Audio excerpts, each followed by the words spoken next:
Hai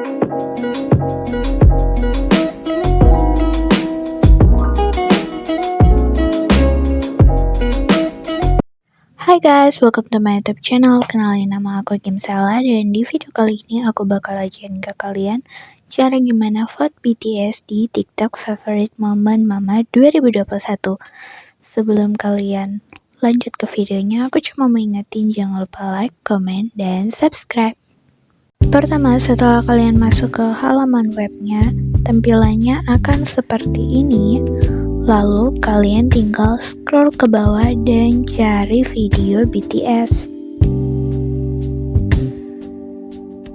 Setelah itu kalian tekan vote dan nanti akan diarahkan ke TikTok web. Setelah kita sudah masuk di TikTok web, tampilannya akan seperti ini.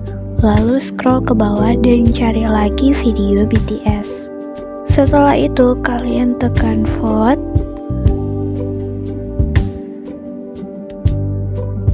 Kalau tulisannya sudah berubah ke warna merah, tandanya vote kalian berhasil. Oke, kalau kalian masih belum paham, kalian bisa komen aja di kolom komentar, dan baru kalian bergabung, jangan lupa tekan tombol subscribe-nya. Dan sampai jumpa ke video aku selanjutnya. Bye!